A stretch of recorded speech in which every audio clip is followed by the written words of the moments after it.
Hello everyone. Welcome to my channel, Quantum Analyst, focusing on quantum computing stock investing.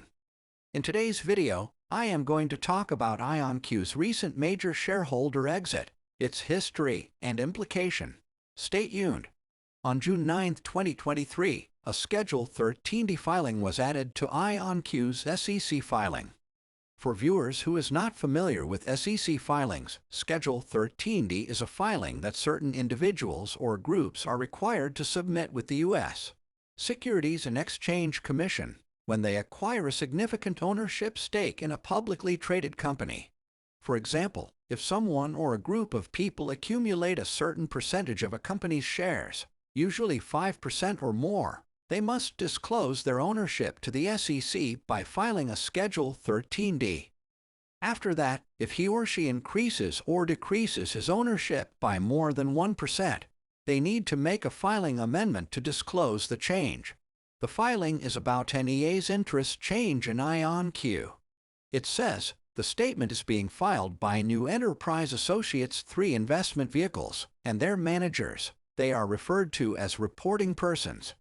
The filing says, each of the reporting persons have ceased to own beneficially 5% or more of the issuer's common stock.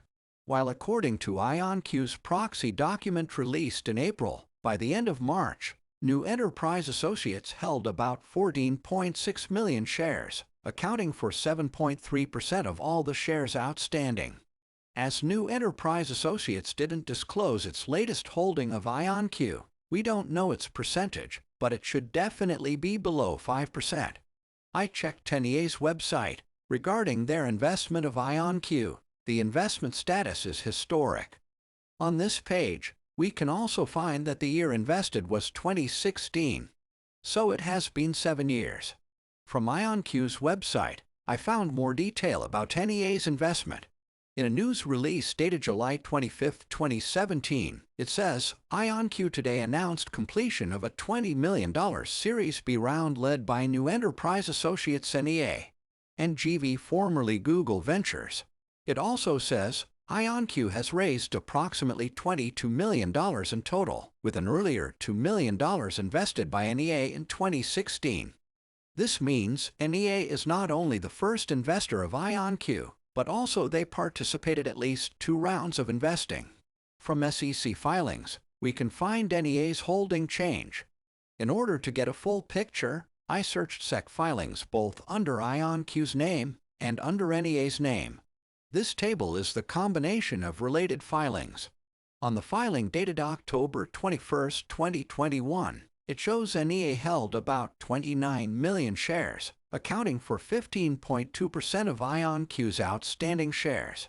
On the filing dated June 6, 2022, it shows NEA held about 26 million shares, accounting for 13.3% of IONQ's outstanding shares.